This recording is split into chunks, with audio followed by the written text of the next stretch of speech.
पुढे येत आहेत की हे जे अधिकारी आहेत त्या अधिकाऱ्यांनी त्यांच्या जबाबामध्ये असं सांगितलंय की तुमचे जे OSD आहेत किंवा तुमचे PS जे आहेत त्यांना सुद्धा याबाबतची कल्पना होती, अशा वेगवेगळ्या बातम्या पुढे येत आहेत. काय सत्य आहे? बातम्या वेगवेगळ्या येतात, मी त्या ऐकतो, परंतु तसं कुठंच सत्यता नाही.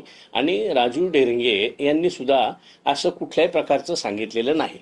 त्यांनी स्वतःसाठी मी घेतले अशाच पद्धतीचं त्यांचं वक्तव्य आहे. तुमची सुनेत्रा पवार यांची भेट झाली. खरं तर सध्या तुमच्यावर प्रचंड नाराजी व्यक्त केली जाते अशा पद्धतीची माहिती समोर येते. सुनेत्रा पवारांचं तुमचं काय बोलणं झालं?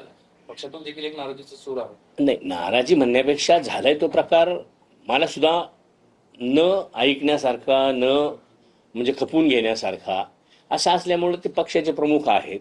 म्हणून त्यांनी नाराजी व्यक्त केली म्हणण्यापेक्षा सूचना केली की बाबा असा प्रकार जर झाला असेल, खरंच त्याची सखोल चौकशी करण्याच्या संदर्भात त्यांनी सुद्धा त्या ठिकाणी ती तयारी दर्शवलेली आहे. कुणी जाणीवपूर्वक आपल्यावर आपल्या काहीतरी कारस्थान करण्याच्या दृष्टीनं हा सगळा प्रकार केला जातोय का? कारण दादांच्या अचानक निघून जाण्यामुळं त्यांच्या अनेक मंत्र्यांवर अशा पद्धतीचा सापळा रचला जातोय किंवा त्यांना अडकवण्याचा प्रयत्न केला, अशी सुद्धा राजकीय वर्तुळात चर्चा आहे. नाही, पण माझ्या बाबतीत तरी मला एक आत्मविश्वास पक्का आहे की माझं कोणाबरोबरच वैमनस्य दुश्मनी किंवा कोणी मला माझा स्पर्धक किंवा मी कोणाला तरी स्पर्धक वाटतो अशाही पद्धतीचं कुठलं राजकीय त्या ठिकाणी नाही आहे.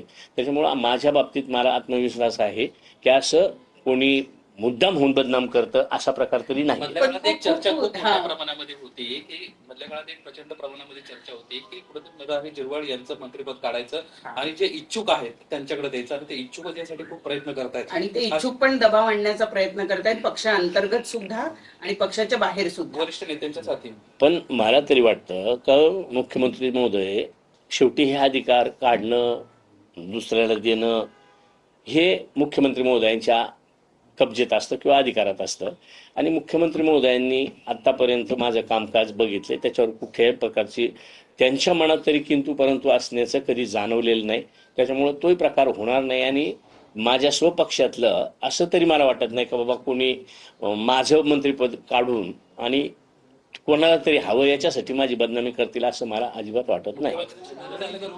मुख्यमंत्र्यांशी बोलणं झालं का? विश्व निर्माण केले, त्यांनी मेहनत मोठ्या प्रमाणात घेतली असं सुप्रिया सुळे म्हटल्या. त्यामध्ये की मी त्यांना संपर्क करण्याचा प्रयत्न केला काल, पण माझं तुमच्याशी बोलणं नाही झालं आणि 6व्या मजल्यावरून 3ऱ्या मजल्यावर कारवाई करण्यात आली अशा प्रकारचं सुप्रिया सुळे आता दिल्लीत बोलताना म्हटलं.